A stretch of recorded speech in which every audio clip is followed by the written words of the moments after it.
दोस्तों 21 सेंचुरी है, धोखाधड़ी का ज़माना। तो अगर घर की कंस्ट्रक्शन करवा रहे हो और आपने एग्रीमेंट नहीं करवाया तो आपके साथ भी धोखाधड़ी हो सकती है। आपका पूरी ज़िंदगी की जो कमाई होती है आप घर पे लगाते हो तो वो बर्बाद भी हो सकती है। तो आपको कैसा एग्रीमेंट बनाना है, क्योंकि कॉन्ट्रैक्टर से अगर एग्रीमेंट नहीं करोगे कंस्ट्रक्शन से पहले काफ़ी दिक्कतें आपको आ सकती हैं।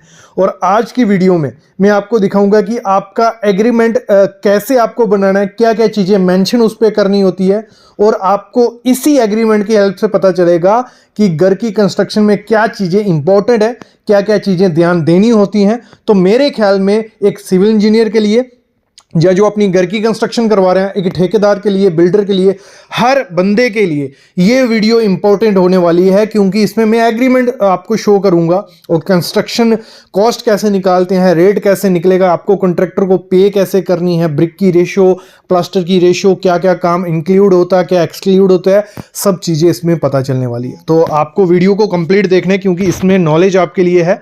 लेकिन उससे पहले मैं आपको बता दूं एग्रीमेंट इंपॉर्टेंट क्यों है। एग्रीमेंट इसलिए इंपॉर्टेंट है, कोई भी कंस्ट्रक्शन आप करवाते हो तो वो एग्रीमेंट आपके पास होगा तो लीगल आपके पास एक डॉक्यूमेंट होगा कि आप बाद में क्लेम कर सको, या एक कॉन्ट्रैक्टर पे लीगली आप उस पे कोर्ट तक ले जा सको उसको कि इसने ये प्रॉमिस किए थे, ये काम नहीं हो रहा है, इसने ये लिया था, ये नहीं हो रहा है। प्रॉपर दोनों के सिग्नेचर होंगे तो काम करना इजी हो सकता है और क्वालिटी के साथ काम होता है, क्योंकि हमने उस पर मेंशन किया होता है हर चीज क्वालिटी के साथ। आपका टाइम वेस्ट नहीं करूंगा, सीधा हम एग्रीमेंट पे चलते हैं। बाकी जो बातें करनी है वो एग्रीमेंट पे जाके करते हैं। तो शुरू करते हैं आज का वीडियो, लेकिन उससे पहले प्लीज चैनल को सब्सक्राइब कर लो और बेल आइकन दबा लो। तो स्टार्ट से शुरू करते हैं। Work agreement and material description, दोनों चीजें मेंशन होगी। तो जो वर्क एग्रीमेंट है, देखते हैं ना क्या क्या चीजें, बहुत इंपॉर्टेंट चीज है। ग्राउंड फ्लोर की कंस्ट्रक्शन की जाएगी, फर्स्ट फ्लोर की कंस्ट्रक्शन की जाएगी और मोमटी की कंस्ट्रक्शन की जाएगी। मतलब ड्यूप्लेक्स की कंस्ट्रक्शन हो रही है और एट प्लास्टर लेवल तक ये कंप्लीट होने वाला है। और ये जो करने वाला है बिलोंग टू किसका जो वर्क होगा वो वर्क का नाम यहाँ आएगा। और फिर आपको करना है रेट फिक्स। जो भी काम करवाओ पहले आपको रेट फिक्स कर लेना है। हमने रेट फिक्स किया है 1200 रुपया पर स्क्वायर फीट के हिसाब से। तो आजकल यही रेट चल रहा है, जिसमें आपका ग्राउंड फ्लोर इंक्लूड है, फर्स्ट फ्लोर और मोमटी सेकंड फ्लोर की, और वो प्लास्टर फिनिश लेवल तक होगा। ठीक है, ग्राउंड फ्लोर हो रहा है 2000 स्क्वायर फीट का, फर्स्ट फ्लोर हो रहा है 2000 स्क्वायर फीट का, मोमटी हो रही है 120 स्क्वायर फीट की। मतलब टोटल हमारा बन रहा है 4120 स्क्वायर फीट बन रहा है। और हमने रेट जो फाइनल किया वो किया 1200। तो हमें जो रेट होगा, देखो हमने पहले मेंशन कर लिया, इसमें कॉन्ट्रैक्टर का भी कुछ नहीं घूम सकता, प्लास्टर लेवल फिनिश लेवल तक उसको देना है ये सब रेट में। ठीक है, ये हो गया, ये क्लियर हो गया हमें। फिर हम आते हैं material detail of civil work. उसमें क्या क्या वो इंक्लूड करेगा। उसमें जो भी सीमेंट यूज होने वाला है वो अल्ट्राटेक का यूज करेगा, प्लिंथ और ब्रिक वर्क में, दोनों किसमें, प्लिंथ में भी ब्रिक वर्क में। अल्ट्राटेक वेदर प्लस स्लैब में वो यूज करने वाला है, ये भी हमने मेंशन कर दिया। देखो ये चीजें बहुत इंपॉर्टेंट होती हैं। जो सरिया है, सीमेंट है, धोखाधड़ी कहाँ होती है, इन दो चीजों में होती है कि वो अच्छी क्वालिटी का यूज नहीं करता है। तो यहां हमने पहले ही मेंशन कर लिया, भाई आपको अल्ट्राटेक यूज करना है, ग्रेड 53 होगा अल्ट्राटेक वेदर प्लस। ठीक है, और स्टील हमें ये यूज करना है टाटा टिस्कॉन 550 HD हमें यूज करना है, ये भी मेंशन हो गया। और जो फ्रेम्स यूज करने हैं वो वुडन के हमें यूज करने हैं, MS के हमें यूज नहीं करनी है। और वुड होनी चाहिए मलेशियन सॉल। ठीक है, और जो साइज उसका रहेगा ये इसके हिसाब से रहेगा, 2.5 इंच बाय 5 इंच का जो मोटाई उसकी रहेगी, ये भी हमने मेंशन कर दिया। फिर सिविल वर्क का तो कंप्लीट हो गया।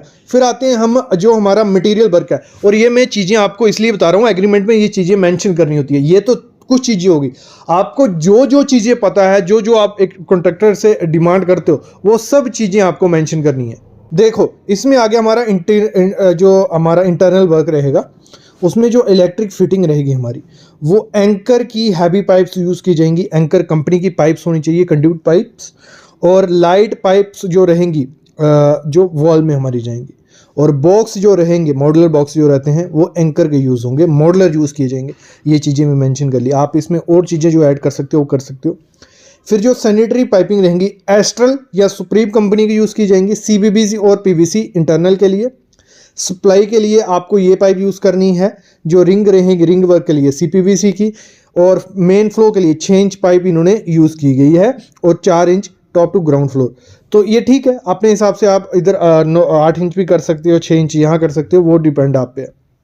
फिर देखो जो प्लिंथ वर्क पे आ जाते हैं वर्क डिस्क्रिप्शन में, तो साइज जो रखा गया है 2 foot by 6 inch by 2 foot by 6 inch का हमने इन्होंने मेंशन कर दिया कि आपको ये इसका जो 2 फुट बाय 6 इंच और 2 फुट बाय 6 इंच का हमें अंडरग्राउंड जो नीचे हमारा रहता है।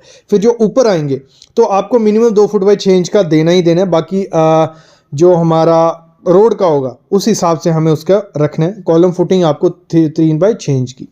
रेशो जो रहेगी आपकी कंक्रीट की 1:5 के हिसाब से यहाँ कंक्रीट की रेशो रखी जा रही है। आप यहाँ मेंशन कर सकते हो कि आपको M20 कंक्रीट चाहिए, M25 चाहिए, तो इस हिसाब से आप मेंशन कर सकते हो। कॉलम जो लेंथ रहेगी कॉलम वर्क की, उसमें 6 लेंथ रहेंगी, कितनी 4 नग 12 के रहेंगे, 2 नग 4 नग 16 के, 2 12 के। तो इसी से हमें पता चलेगा डुप्लेक्स में इतना चलेगा। कॉलम साइज रहेगा 9/12 का, और बीम वर्क जो चलेंगी 4 नग रहेंगे 12 के, और साइज रहेगा 9/12 का। 4 लेंथ बीम में यूज़ होने वाली है। रेशो कंक्रीट की जो 1:2:3 कंक्रीट और बीम में यूज़ की जाएगी। मटेरियल रेशो 40% बोल्डर्स होंगे, 60% उसमें कंक्रीट यूज़ किया जाने वाला है, मतलब प्लम कंक्रीट इन्होंने मेंशन किया हुआ है। और ब्रिक वर्क के जो ब्रिक वर्क रहेगा आपका वो रहेगा आपका 12 foot 6 inch from floor to slab, और रेशो आपकी रखी जा रही है 1:5 रेशो की।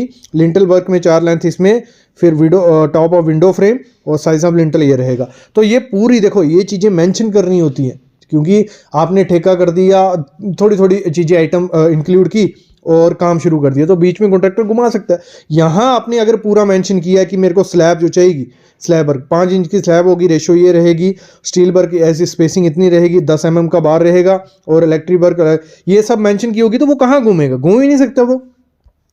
फिर प्लास्टर वर्क में 1:5 और इसमें पूरा मेंशन है। फिर क्यूरिंग उसको मेंशन करनी है कि आपको हर एक स्ट्रक्चर की 10 दिन क्यूरिंग करनी ही करनी है। फिर पेमेंट का जो रहता है, पेमेंट का भी आपको मेंशन करना है कि पेमेंट कब कब आप को दोगे उसको। देखो पेमेंट 6 इंस्टॉलमेंट में उसकी रहेगी, इन्होंने पहले मेंशन कर लिया। एडवांस उसको 5 लाख रुपए दिया जा रहा है।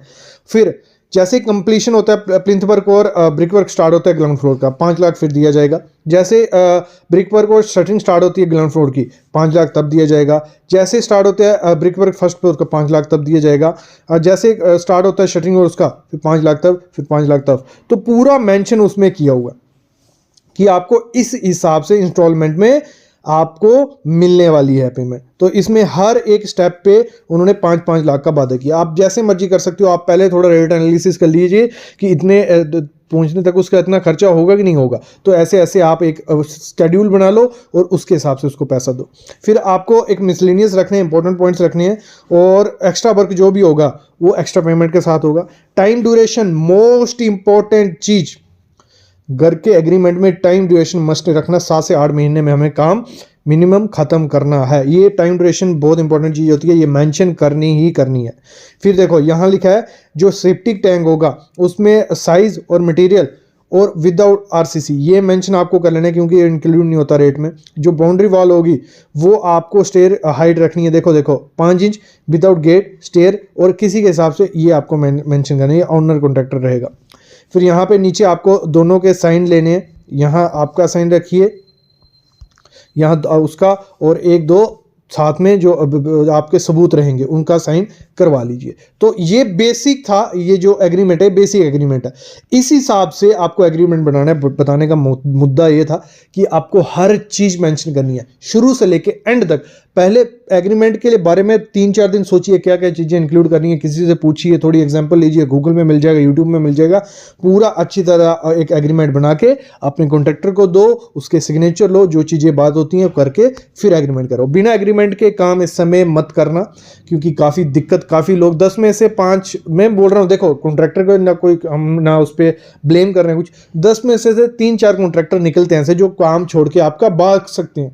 तो इसलिए आपको ये चीज़ें पहले मेंशन कर लेनी है। आई होप आपको आइडिया लगे होगा। अगर एग्रीमेंट चाहिए होगा कमेंट करना, हमारा टेलीग्राम ग्रुप है उसका डिस्क्रिप्शन में लिंक रहता है, उसको ज्वाइन करो, वहाँ पे आपको एग्रीमेंट, हर एक एग्रीमेंट आपको चाहिए वो मिलेगा। Thank you guys.